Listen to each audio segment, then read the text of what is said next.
பொருளாதாரத்துல அரசியல் அமைப்பிலேயே நம்மள ஜாதிவாரி கணக்கெடுப்பு எடுக்க விடாம நம்மளை ஏமாத்திக்கிட்டு இங்க இருக்கிற கல்வியில இருந்து பொருளாதாரத்துல இருந்து எல்லாத்துலயும் நம்மள கீழ்த்தட்டு மக்களா நம்மளை கொண்டு வருது இங்க இருக்கிற அரசியல்வாதிகள் மட்டும்தான். அதை உடச்சு எறிவோம். அதுக்காண்டி இறுதி வரை நம்ம குரல் கொடுப்போம். நான் இந்த இடத்துல பழனி பாபா மாணவியா ஒரே ஒரு விஷயம் தான் சொல்றேன். மறுபடியும் பழனி பாபா பசுபதி பாண்டியரை கொண்டு வந்துடாதீங்க.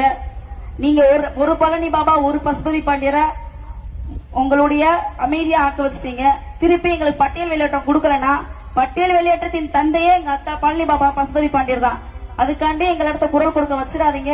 எங்களுடைய இளைஞர்களும் எங்களுடைய மாணவர்களும் அமைதியான முறையில கேட்கிறோம். இங்க அத்தனை அமைப்புகளும் தேவேந்திர குல வேளாளர் அமைப்புகளும் சரி கட்சிகளும் சரி தொடர்ந்து குரல் கொடுத்தா இருக்கிறாங்க, குரல் கொடுத்து கொண்டுதான் இருப்பாங்க. அது இந்த 2026 முடியட்டும். பட்டியல் வெளியேற்றம் கொடுப்பீங்க, இல்லாட்டி கொடுக்க வைப்போம். இது எங்களுடைய இது உண்மையில ஒரு மகிழ்ச்சியான விஷயம். என்னன்னா ஒரு பட்டியல் வெளியேற்றம் அப்படின்னாலே நம்மளோட தேவேந்திர குல வேளாளர் சமூகம் மட்டும் தான் நம்ம குரல் கொடுப்போம். ஆனா இப்ப அரசியல்வாதிகளுக்குலாம் ஒரு பயமும் ஒரு அச்சமும் வரும். ஏன்னா அத்துணை சமூகங்களும் இந்த இடத்துல ஒண்ணு சேர்ந்து எங்கள் அம்மளுக்காக தேவேந்திர குல வேளாளர் சமூகத்துக்காக பட்டியல் வெளியேற்றத்துக்காக மட்டுமல்லாமல் மீனவர்களுக்காகவும் ஜாதிவாரி கணக்கெடுப்புல அத்துணை சமூகத்தை ஒண்ணு கூடி இந்த இடத்துல குரல் கொடுத்துட்டு இருக்காங்க.